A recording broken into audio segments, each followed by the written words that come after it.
Hey everyone, it's Ben Hardy here, and in today's video we're going to be talking about what could quite possibly be a confirmed car market bottom. Before we get in this video though, as always, if you want to save time and money the next time you purchase a car, link to my car buying guide in the description down below. And then if you see more videos just like this, then I recommend you subscribe because I post content every single day. Let's get into it.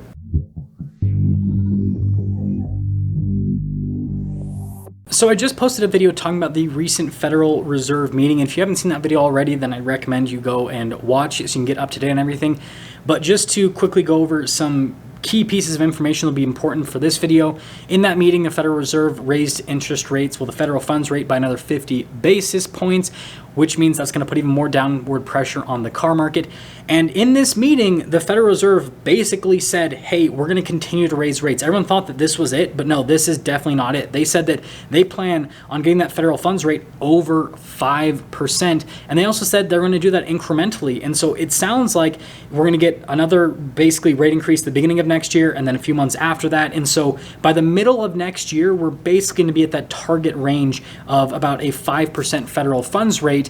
And so that leads to some pretty interesting stuff for the car market. But before we talk about this car market bottom, we need to quickly discuss why people are not purchasing a car right now, why there is contractions within the market. And it's not just because of the federal funds rate increasing. That is a big thing, right? Higher interest rates mean higher car payments. And if you don't know, almost everyone that buys a car, whether it's new or used, ends up financing it, especially if it's new. New car buyers are almost all going to finance it just because of how expensive new cars are. So yes, that is a big part of the equation. With these higher interest rates, a lot of people have just been kicked out of the car market because, well, they can't afford the payments with these rates. But another factor is we are still coming off of the most overpriced used car market that we've pretty much ever seen in history. And so people are just waiting for that used car market to, somewhat level off, because every single week when you look at the used car market, oh, it's declined again and again and again, right? It's still in decline. And so nobody wants to catch a quote unquote falling knife, right? People don't want to buy a used car just for it to go through its normal depreciation plus get back to normal, right? That would just be, think about like paying like $50,000 for a car, and then because of the market that we're experiencing, it, all of a sudden is worth $20,000 after, like 6 to 12 months because of everything that's happening. The market's not falling by that much, but I'm just saying, right? So you're seeing people wait with the used car market, and then with the new car market, manufacturers, because of how expensive used cars got and because of the pricing power they felt they had, increased prices on new cars by an astronomical amount, to the point where new cars are so dang expensive that nobody can afford them, especially the average American household. If you don't know, currently the average brand new car is equal to about 70% of the average American household's yearly income, whereas in a normal car market, it's about 50%. And so the new car market is overpriced by a substantial margin. And so with all these factors, this is pushing a lot of people out of the market, which is, obviously, again, that's putting downward pressure on the used car market. That's where we're seeing declines in the used car market. But this is starting to show cracks in the new car market. And so where's the bottom going to be? Now, the bottom of the car market is not going to be a singular day like the bottom of the stock market. You do have some fluctuations day to day with the car market, but everything is slightly more drawn out because unlike a stock, it's a lot harder to buy and sell cars, right? With a stock, you can literally just click buy and you can literally just click sell in today's world.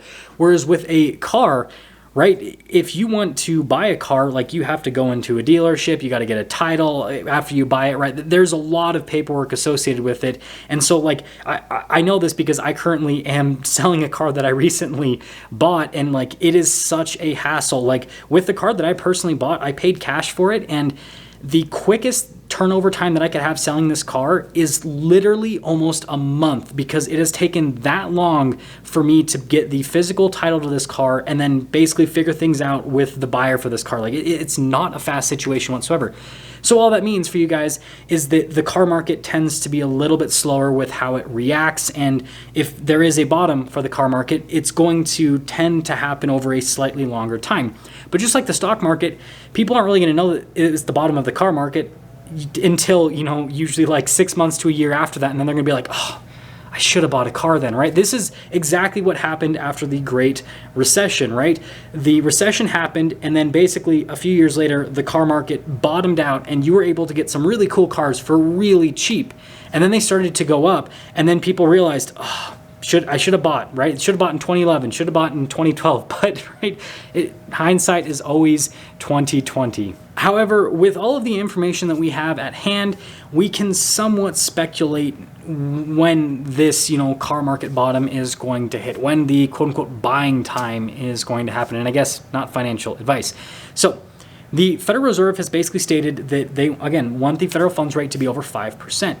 And that is most likely going to happen in the middle-ish of next year. And so we're most likely going to see peak interest rates in the middle of next year. And so that is going to be basically the worst possible time for the car market, especially the new car market, because more people finance new cars rather than used cars. And so what we're most likely going to see is rates are going to peak, and then demand is going to just drop to an all-time low. But prices aren't going to instantly drop. It's going to take some time. Manufacturers and dealers are going to realize, oh crap, things are bad. So then, probably, a month, 2 months, maybe even 3 months after peak interest rates, then you'll start to see the big incentives come out with manufacturers and with dealers. Again, depending on exactly where they're at with production and everything. The manufacturers that have their production more ramped up currently are going to have bigger incentives, and the manufacturers that don't have their production ramped up as much are not. So like a good example right now is Ford versus Honda.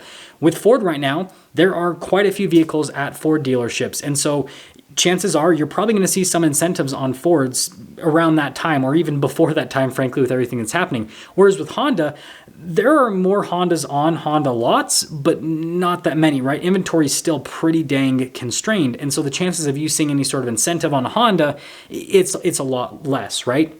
So it is going to be manufacturer to manufacturer. But the reaction is probably going to be, again, it's not going to be super quick, but it's going to be relatively quick. Now, with the used car market, because of the declines that we've already seen, it most likely will have already hit a bottom sometime before peak rates. Now, peak rates will push, even more people out of the used car market, but because there is a higher proportion of people that pay cash for used cars, the effect isn't going to be nearly as much as what you'll see with the new car market. And so again, there is a chance that the used car market will basically bottom out slightly before, basically towards the beginning of 2023, or basically right at, peak rates in terms of when this new federal funds rate is released in the middle of next year. However, with that being said, the car market, again, reacts slightly slower than other markets. It's obviously not as slow as the housing market, but, again, the transaction speeds aren't, all that quick. And so it might take the car market a lot longer to, fully hit a bottom than just a few months. It might take half a year. It might even take a full year for the car market to fully hit a bottom. And again, it's going to be one of those things where you're pretty much going to have to take a leap of faith. You're going to have to guess the bottom, just like the stock market, and you're going to have to hope that you bought at the right time. But I think most people will find that they'll buy close enough to the quote-unquote bottom that, they'll feel good about the deal. It's like, oh, well, the car at the bottom was $20,000 and I paid $21,000, and now the car's back up to $25,000, right? You'd probably still feel like you won, even if you didn't get the lowest possible price. But I digress. The thing I want to jump into is something that I see as a very likely, situation happening, kind of like unfolding with this whole thing. So again, we're going to see peak interest rates most likely in the beginning-ish, middle-ish of next year. And then the car market is, going to take some time to react. And so I could very likely see a situation happen where the car market basically will continue to decline throughout the entirety of 2023. And then by the end of 2023, that is where this, quote unquote, bottom could happen for the new and the used car market. And this will most likely coincide with the Federal Reserve probably pulling back on those interest rate increases where, they basically start to lower the rate. And this might cause a very interesting situation because, again, like I said earlier in the video, most people finance cars, especially new cars. And so this might cause an insane buying frenzy. And so there might be like a time where there's a ton of availability with both new and used cars and interest rates are coming down. So everyone's jumping into the market. And so it's like, it's buying time. But then, with all the people jumping in, it's going to, suck up a lot of the inventory. And then the market after that point will, obviously rebound.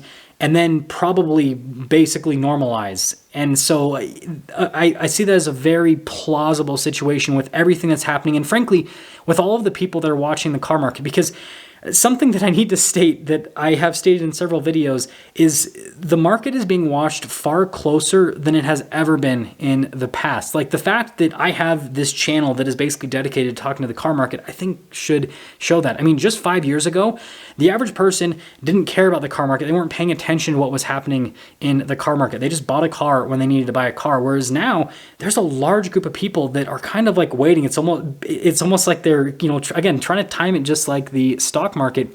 And so I think that because there's so many more people that have interest in the market, it could cause some fluctuations and some things to happen that we've just never seen before. Again, the same thing is kind of happened with the stock market during the quote unquote COVID recession, where everything bottomed out and then all of a sudden it just shot right up. Like, we had like the shortest recession ever.